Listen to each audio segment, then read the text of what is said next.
everybody. Welcome to another video by Liminal Spaces. So today we are talking about The Lord of the Rings, The Fellowship of the Rings. This film was released back in 2001. It did stunningly well. And I believe that part of the reason for its success is that it was so faithful to the material that it was based on. And that, of course, is the 1954 book, The Lord of the Rings, The Fellowship of the Ring. The movie is the story of a group of people that are designated to carry this evil artifact to a volcano and dispose of it in the volcano, to throw it into the lava. And it's a very long journey to get to this volcano. And the group of people that are the fellowship have to protect the ring bearer, the person that's carrying the artifact. And the movie's just about how they all work together, how things can go wrong, how things can go well, and the adventures that they have as they try to get this ring bearer with this artifact to the volcano. Now, of course, this is a 3-film series. Right? The Fellowship is only the beginning of the story. This doesn't end with them standing in the volcano. Right? There's a lot more movies than just this one. But it is incredibly well done. It was directed by Peter Jackson. Now, Peter Jackson honestly didn't have much of a career before The Lord of the Rings, which is really crazy. He made campy horror films. Right? Kind of comedy horror movies. The first one he made was called Bad Taste, and he acts in it and directs it. He actually plays 2 characters in the film, and they actually end up fighting each other. So there's literally a scene where he's on a cliff top fighting himself, right? He also made Meet the Feebles, which was about aliens coming to Earth and trying to turn people into food. And of course, he made Brain Dead. And Brain Dead is probably the biggest one of the 3. And it features a crazy scene where there's a priest who is fighting evil, and he yells out the line, "I kick ass for the Lord." Right? It's a crazy, campy, wild film. The gore is just insane. So if you're into that kind of stuff, if you like Army of Darkness and that kind of comedic stuff, I think you really love the early stuff. But the one that really pushed him over the top is called Heavenly Creatures. And I believe it's the 4th film that he made. And it stars Melanie Lynskey and Kate Winslet. Kate Winslet, of course, super famous, was in Titanic and did a ton of amazing work. And Melanie Lynskey has also done a lot of amazing stuff. The last thing I saw her in was The Last of Us, right? She plays the person who runs the city that they get captured in. Really, really excellent actress. Incredible work. And the movie did well. It caught a lot of critics' attention. It's really well done. If you get a chance to see it, I would recommend it. And of course, right before he did The Lord of the Rings, he did The Frighteners with Michael J. Fox. That film did not do very well.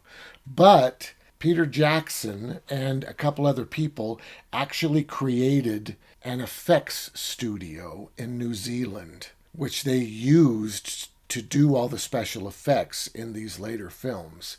And those last 2 films especially really started bringing the team together that was going to work on The Lord of the Rings. So they were very important for his career, even though The Frighteners really just didn't do very well. So Peter Jackson was originally chosen to direct The Lord of the Rings after he met with a specific producer that worked with Miramax.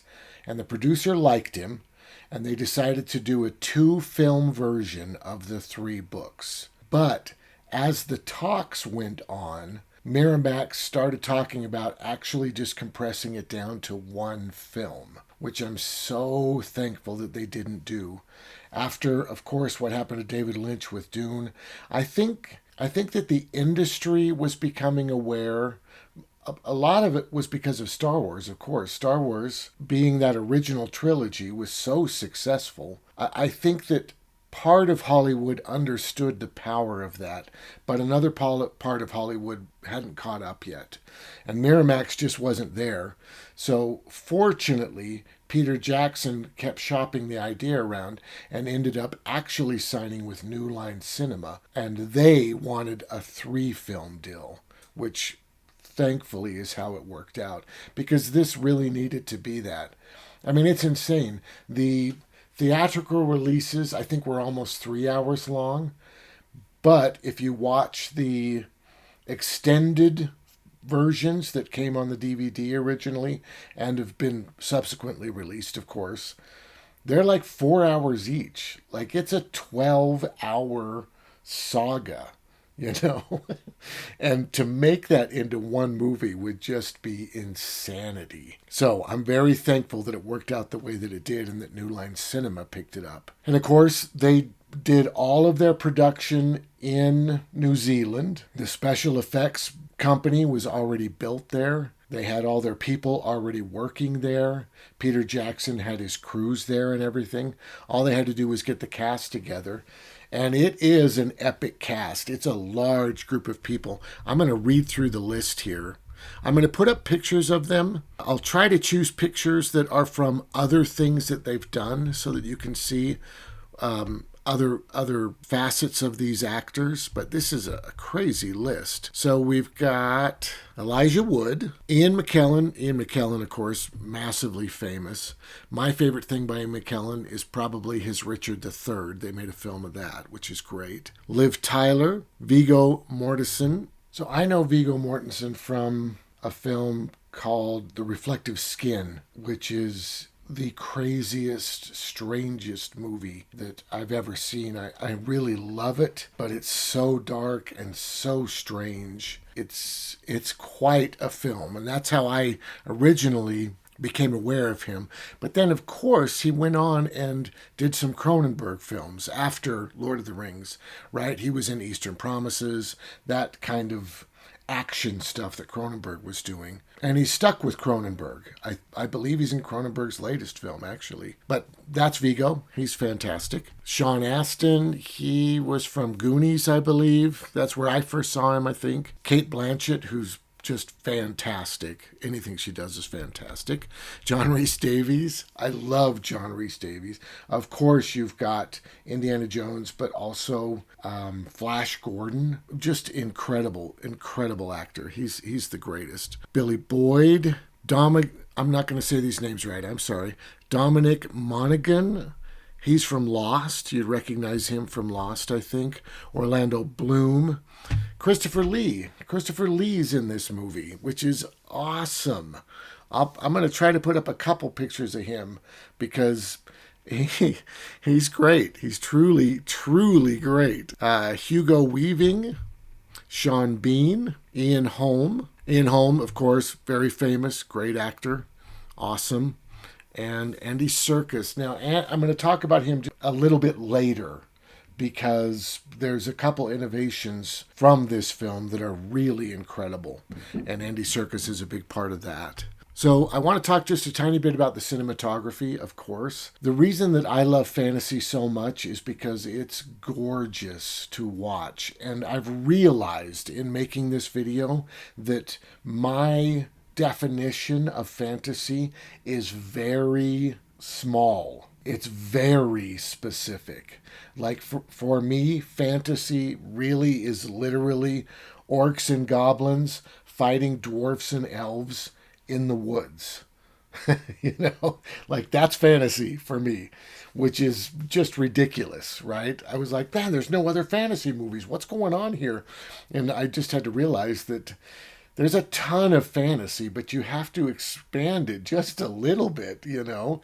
It's not all just going to be the Lord of the Rings over and over and over again, or Skyrim, right? I mean, there's got to be a little bit of variation. So, the cinematography in this film is so gorgeous. And of course, they filmed it all in New Zealand, which was a brilliant choice. All those locations are just so incredible. And of course, the model work is incredible, building the little cities so that they could shoot all that stuff and then composite the actors in. And I mean, it's just a gorgeous movie. And the best thing about saying that about this movie is I can also say it's a really good movie. Right? The movie doesn't just have to sell on how it looks. And I think a lot of films kind of do that. It'll just be a trashy, stupid movie, but man, it looks great, which is just horrible. There's no reason a really gorgeous movie can't also be a good movie. And I really love that The Fellowship of the Ring is a good movie. It's a really good movie. And it's just gorgeous to look at. So the cinematographer, Andrew Lesnie, excellent. The lighting in the film is incredible. All of it's incredible. But shooting it in New Zealand was so helpful, right? I mean, it's just gorgeous. Now, I also do want to talk about the music a tiny bit. It's by Howard Shore. The music's really good. Okay, I want to say that. I don't love it. Honestly, to me, it sounds a little bit like Titanic, and they use that theme so often throughout. I don't know. I don't love it. I do like the bad guy stuff. I like the drums, and the horns coming in. But overall, it's not my favorite. Not my favorite. I'm just going to say that. But I believe it's obviously incredibly influential. It did very well. I think a lot of people really love this score. It's just not one of my favorites. Probably because I don't like Titanic at all.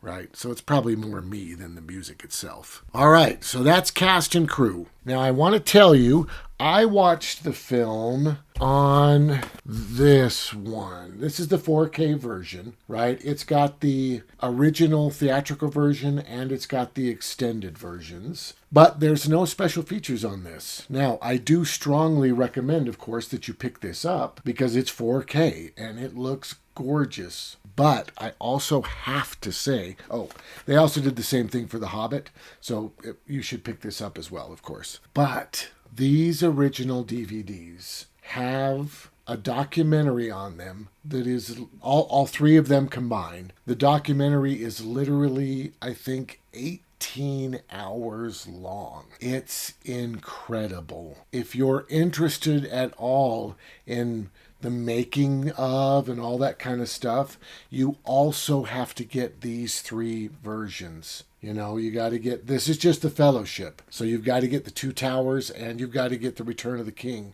All three of them. Because the bonus features on these are just incredible. I highly recommend this. Although, for watching the film, I would make sure to watch it in 4K. So let's talk about innovations from this film. There's a couple really neat things that they did. Of course, this film has hobbits in it.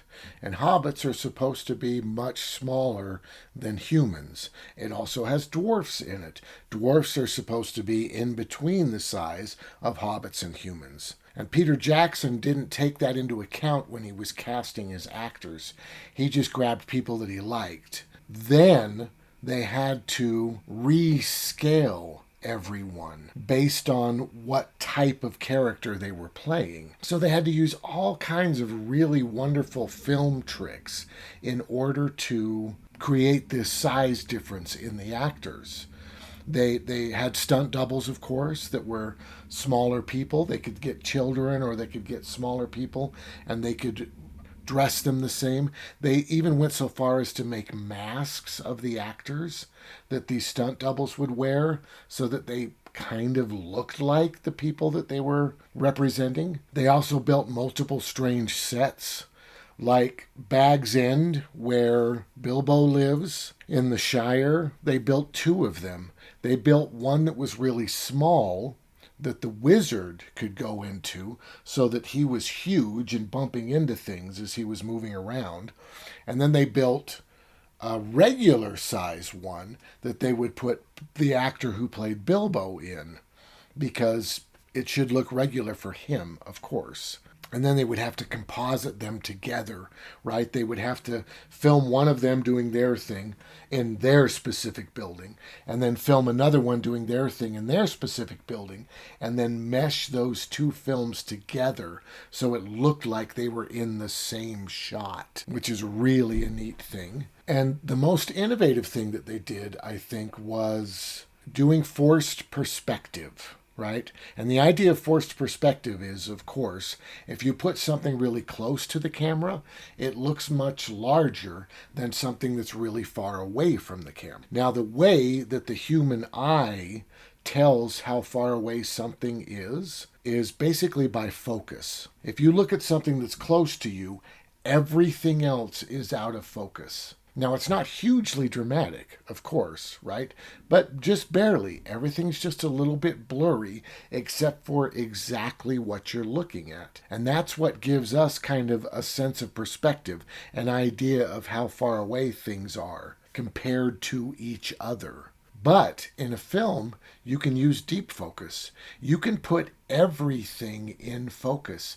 Literally, something 40 feet away and something right in front of the camera can both be completely in focus. But what this does for us is it sort of flattens it. It makes them, because they're both in focus, it makes them look like they're standing next to each other. So you can do all kinds of weird tricks. Right? They can have a person, I don't know how I can represent this. I'm going to grab this book of the Planet of the Apes. I'm grabbing this. I don't think my camera's deep focus, so I don't think this is going to work. But next to my head, you can tell how big this book is compared to my head. But as I move it toward the camera, it just gets larger and larger. Right? If I could stay back there, maybe you can still see a piece of my chair back there. I'm not sure. But this gets huge. And if they're both in focus, the chair and the book, and if all of the lighting matches up, and if the actors don't actually look at each other, they just look past each other this way, it will look like they're looking at each other. Right? And that's a really old technique. It's been used in all kinds of movies. I think one of the biggest ones was probably that Jim Carrey film with Kate Winslet. There's a lot of forced perspective in that movie because at times Jim Carrey's basically playing himself as a baby, right? It's a silly, strange movie. It's a good one, but it's very strange. But that used a lot of it, and of course Lord of the Rings uses a lot of it. But in the Lord of the Rings, they did this really cool thing. Because the only problem with forced perspective is you cannot move the camera. If you've got an actor clear up there and an actor clear back here, and they're looking at each other, supposedly, if that camera goes to the side at all, you'll instantly be able to tell how far apart they are and how ridiculous it actually looks. So what they created was they used computers to line up the movement of the camera with the movement of one of the actors. So if we were doing a forced perspective, if there were somebody up there looking that way, and I was back here looking this way, so it looked like we were looking at each other, as the camera panned around, the platform that I'm sitting on would shift with the camera. So that literally the forced perspective would remain even though the angle that it's being shot at is shifting, which is really incredible. I mean, if you watch some of the intricate shots that they had to set up, especially between Gandalf and Bilbo in Bag's End, when they're making tea, maybe it's not Gandalf, maybe it's Frodo. Frodo's in there, and I think he's making tea, and he's talking to Gandalf. But that camera's moving around, and one of those two actors is on a platform that is shifting with the camera. Really incredible stuff. I thought that was really neat and really innovative because no one had done that. And the second innovative thing, and probably the biggest thing that these films created, is Gollum. And Gollum really isn't in this first one. I just want to point that out. I'm bringing this up maybe a little bit early. I'm not going to do like the next 3 weeks will all be Lord of the Rings, but I assume eventually we're going to get to these other films. But I think I'm going to talk about Gollum now because It's such an important, huge part of these films. I think you only see Gollum for like 5 seconds in the theatrical version of this. There's a shot where he's screaming and he's got his hands up and you see his hands.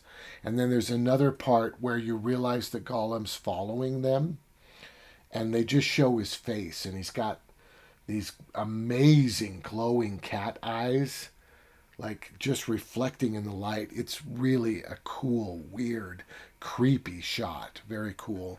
But in the later films, truly, they get Andy Serkis to do Gollum's voice. And that's originally all he was hired for. He was just going to do Gollum's voice. But he was so expressive as he was doing the voice and as he was moving around, because the actors needed him. They needed to know where Gollum was. What was he kind of going to look like? How tall was he going to be? So Andy Serkis is just doing this Gollum thing. And everybody's like, wow, that's really good. So they actually worked out a way. I'm going to just talk about his face primarily for this. They strapped a camera to his head so that literally, I think you've probably seen this thing if you've ever seen the film Pi. He also uses it in Requiem for a Dream. He straps a camera to a person's head, and then as they move around, the camera is tied to their face so that the background watching that is very bizarre, because the background is going nuts as they move their head around, as the camera is flipping around with their head, and it creates this really disturbing effect. And of course that's why that director uses that, because he makes very disturbing films, right? Requiem for a Dream is super dark. But they do that with Andy Serkis. They strap this camera and they put all these dots on his face. I'll try to find a picture to put up. And then they create, I'm going to call it a puppet basically, but it's in the computer. It's an animation of Gollum's face. But they line up all the dots so that as Andy Serkis squints his eyes and all these dots come closer together, Gollum's eyes squint. So that literally you are watching Andy Serkis's performance animated through this puppet Gollum. And that's the first time they'd ever done anything like that. And of course, that's also what they did for Caesar. I think Andy Serkis literally plays Caesar as well in Planet of the Apes, the new stuff, right? I think that's what they did for that. And he's done it a few times. I think there's other films that he's done it in too. And of course, other movies have started doing it as well. It was a very, very influential, brilliant step forward that they took for animation and for voice acting. I do want to bring up one more thing about forced perspective that I forgot to mention, which I really love. Another example of this in other films is from David Lynch's Dune. They did a really neat thing where they had to have House Atreides getting off of their spaceship onto Dune, their arrival. And David Lynch wanted to show the entire ship. He wanted to be way back so that the people were just tiny and you could see the entire ship and you could see the crowds of people that had gathered to witness them getting off their ship and arriving at Dune. So what they did is they did a painting just on, I'm going to say a regular piece of paper. I'm being dramatic, of course, right? They had a painting that was probably about this big. And it was the entire ship, and it was all the crowds of people and everything. And then where the door was of the ship and the steps that went down to the ground, they cut that out. So there was this tiny hole in this painting of a spaceship with a bunch of people. And they took that paper and they put it in front of the camera. So the camera could see the spaceship, it could see all the people, and it could see the little hole cut out. And then they set up their actors on a set of stairs about a football field away.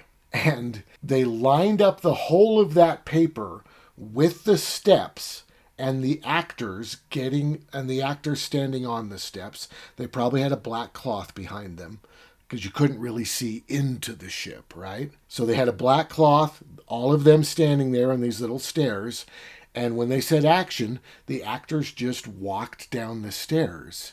But because this picture was right in front of the camera, a football field away, it looked like they were walking out of the ship because they were still in focus, and the piece of paper with the ship on it was still in focus.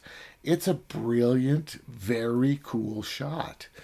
And all of these ideas are so old.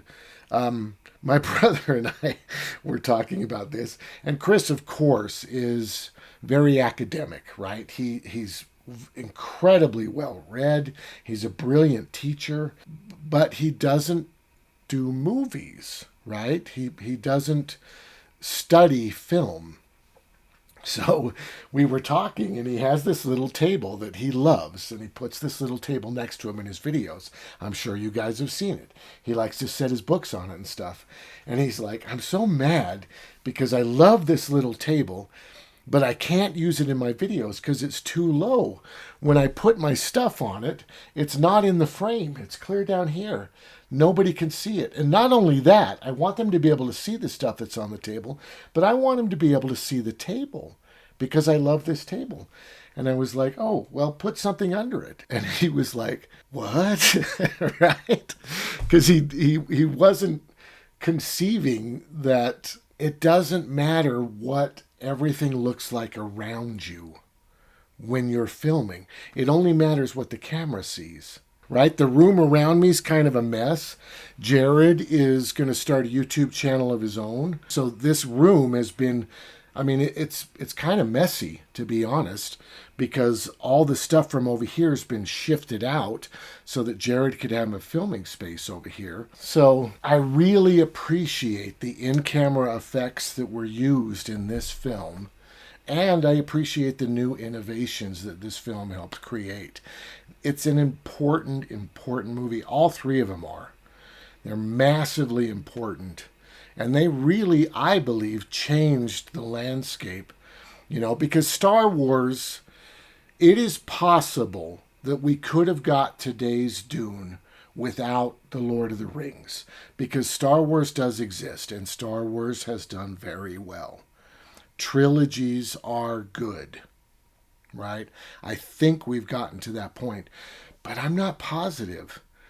It's weird that they tried to get him to squish this into one movie. So I believe this really kind of helped create the landscape that we have today. This is a wonderful film.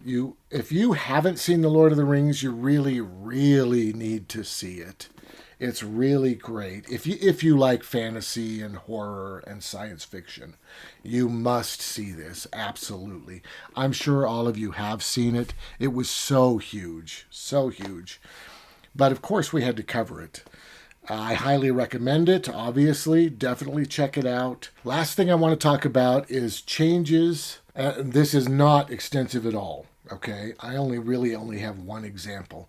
But changes from the book to the film, because those changes must occur. Humans like hearing specific types of stories, of course, but the medium that you tell the story through matters. A novel is different than a film, which is different than a play. The medium matters. They cannot just take that book and make the movie, you know. They have to change it in order for us to be able to take it in and get the same feeling that the book gave us. Those changes are necessary in order for it to be the same, which is really weird. You know, that's a very strange truth. They have to change it to keep it the same. And I think that this film did a really brilliant job. The only difference that I want to point out is there's a point where two of the hobbits they stole a firework and they're playing with it and they light it and they're going to shoot it off. They're inside a tent and they end up shooting it off and it turns into a dragon and it scares everybody. But then it explodes and everybody's super happy. That's not in the book, right? That's just a way for the film to convey what those characters are like and how they interact with each other. It's a very quick way to introduce us to those characters. Because film has to introduce us to people in a different way than a book has to introduce us to people. So I thought that was really masterfully done, and I wanted to point that out. All right, well, thank you so much for watching. I hope you really enjoyed this. If you did, please hit the like button. If you want to see more like it, go to our channel, browse around. We've got so much other stuff. You got to check it out. Science fiction, horror, fantasy, of course. And thank you so much for watching.